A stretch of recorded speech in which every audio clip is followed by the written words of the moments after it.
Hello mga idol, panibagong vlog na naman. So pasensya na kayo, late na tayo nakapag-upload.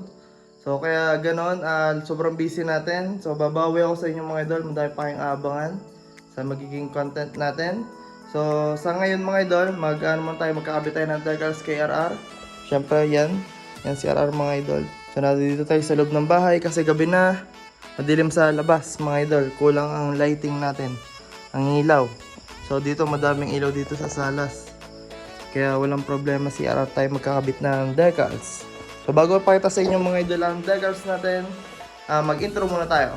What's up? 1, 2, 3, 4, 5, 6,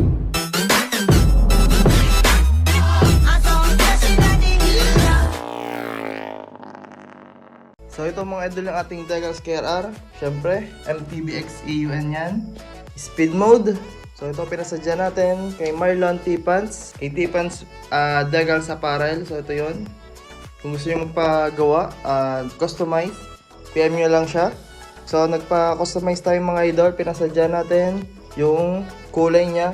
Medyo nalalapit siya kay RR pero hindi siya nakuha-kuha. Pero malapit naman siya mga idol. Medyo nagkakalapit naman. So susubukan natin. Tapos kompleto siya mga idol. Ang decals niya. So ito yung sa panlagay sa headlight. Ito yung sa side pairings. Sa likod, yan. Ito yung dalawa.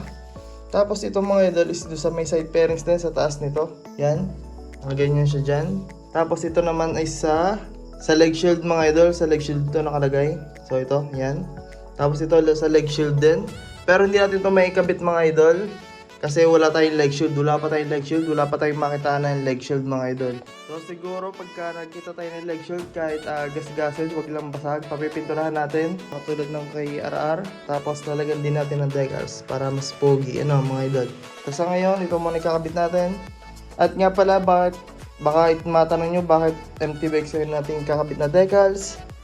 Kasi mga idol, naka MTB parts tayo. MTB flat seat, MTB gas tank. So ito yung sa gas tank natin.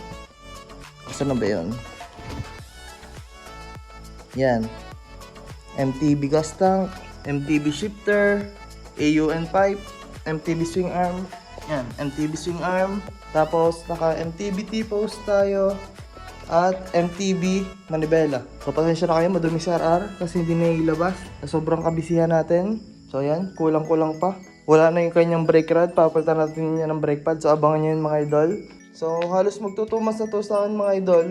Hindi ko lang may kabit kasi sobrang nga nating kabisihan. So tama na sat-sat. Kakabitan natin ang decals. Magisimula tayo sa likod. Yan, dito. Side pairings. Magisimula tayo dyan. At nga pala mga idol, binutasan ko na siya. Ito, matagal ko na siyang binutasan. Parang tawag dito, yung mini grinder ang ginamit ko dito, yung mga pang part. So binutasan ko para malinis yung pagkakabutas. Tsaka dito. So kabit na natin. Dito tayo magsisimula sa side na to. Bago tayo magsimula mga idol, syempre kailangan natin ng tubig na may joy or shampoo. Kahit anong paman yan para maiisod natin yung decals natin kung saan natin gustuhin.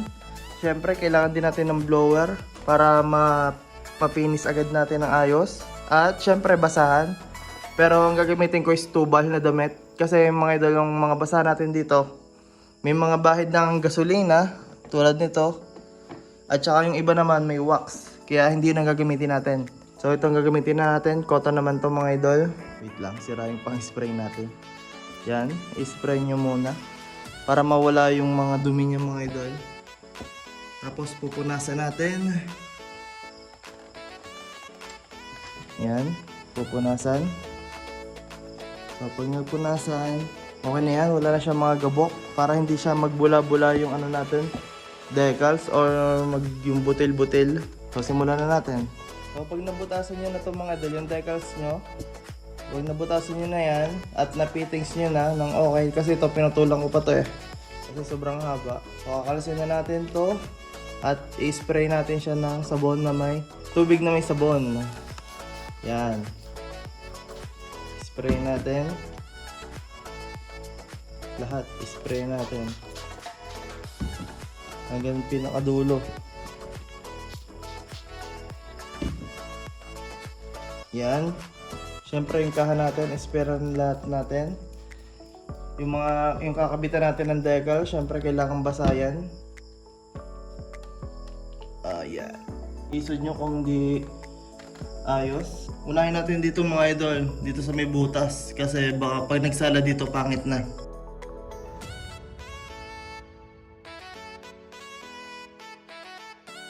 So pag napik niya na, i-blower na natin para matuyo at pupunasan natin para maalis yung mga tawag dito, ang mga sabon sa loob ng decals para dumikit na tong decals natin sa kaha.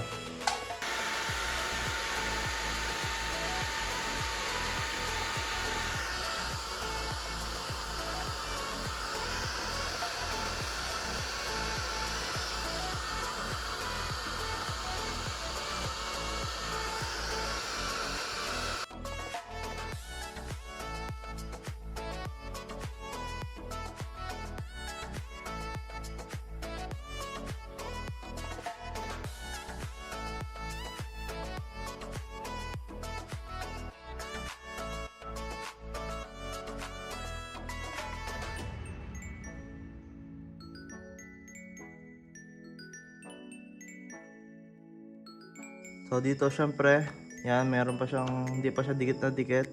Dito, hindi pa dikit na dikit. So ang gagawin natin, i-blower natin tapos pupunasan natin papunta doon para yung mga sabon sa loob ng decals is mawala at saka dumikit agad itong, para dumikit agad itong ating decals.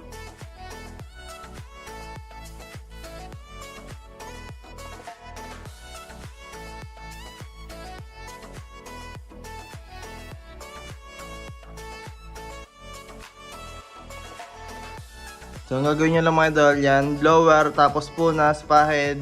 Basta maalis nyo lang yung ano dyan para dumikit itong decals, no? So babalikan ko na lang kayo pag goods na tong side na to mga idol. Tapos mga idol, meron siya ditong ano, decals. Wait lang, ano ba yung decals niya doon? Tuwari ko. Yan, dito siya kakabit. Kaso hindi ko alam kung ikakabit pa natin kasi wala tayong leg shield. Kasi mga idol, para lang sa akin naman, parang dudumi na tingnan.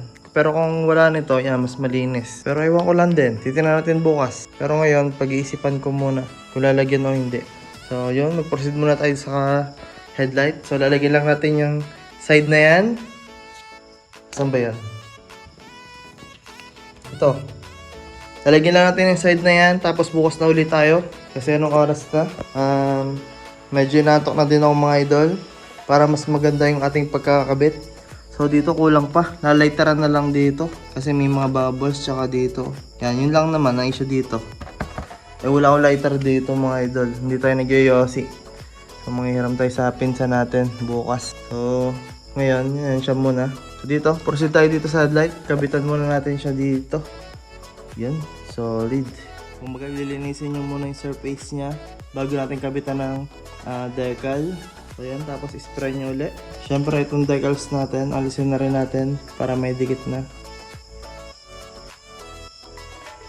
So pasensya na kayo sa kuko, madumi. So ito mga idol, sprayin din natin. So yan, naglahuga na tayo dito. Tapos ipepesto nyo kung saan may pinakamaganda yung pestuhan. Pinakamagandang pwesto niya. Siyempre itatapat nyo muna dito. Ito ang pinaka ano nyo mga idol eh. Itong may butas. Kailangan pasok siya dito. Ito ang linyang to. Tapos dito at saka dito. Ibablower natin para medyo uminit.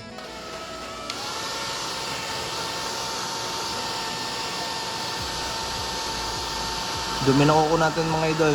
Naglinis tayo ng tools kanina eh. Ilinisin natin yung mga tools natin kasi sobrang dungis na.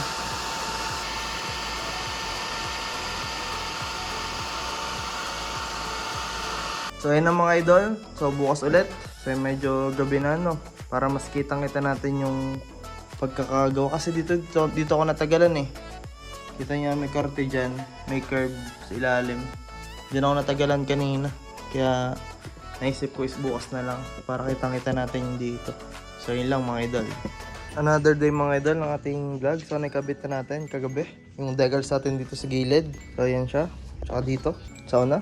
So dito naman mga idol, naikabit na rin natin sa kabilang sa headlight.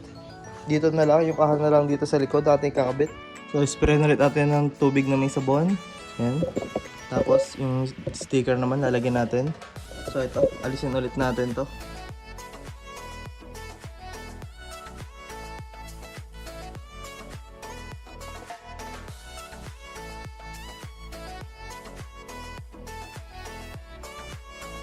Tapos mga idol, i-align lang natin sa kaha. Para medyo goods naman siya tingnan, no? Papahidon lang natin yan ng basahan para tumuwid. Dito, align natin dito sa may butas. Yun. So ngayon, iboblower natin at pupunas-punasan na natin para kumapit na yung decal sa kaha. Alisin natin yung mga bubble sa loob, yung mga sabon.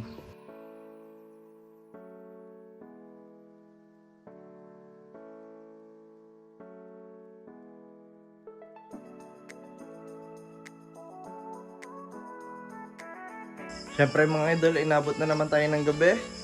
Kasi madami tayong pinuntahan kanina. Sinama tayo ni Natita sa umalis. So tayo yung ginagawang driver. Share ko lang mga idol. So ito na naman si RR. So nakabit na natin yung kaha, yung mga decals dito sa side fairings, at dito sa headlight. So dito, napag-isip ko din ilagay itong decals natin dito sa gilid. Dito sa may, sa may ilalim ng batok, no? Kasi parang mas kompleto tingnan pag meron nun. So nag-iba lang ako ng kumbaga naisip ko lang din. So ayun siya. So ulitin ko lang, maraming salamat ulit kay Idol Marlon T. Pants. So nasan yun? Ito. Yan siya. T. Pants Decals and Apparel. So ilalagay ko sa description sa baba o kaya ito. Yan, ilalagay ko dito. Ito yun naman si RR ulit. So may ilapag nga pala ito bukas sa 26 sa Manggahan, San Pascual. So yun lang.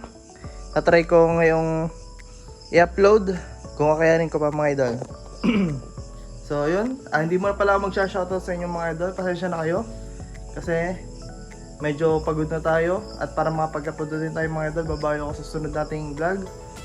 So maraming salamat. At kung nagustuhan yung video natin ngayon, please like, share, comment, subscribe. At huwag hindi po kalimutan pinutin ang notification bell para update kayo sa mga sunod kong videos. I'm out! 1, 2, 3, 4, 5, 6, 7, 8.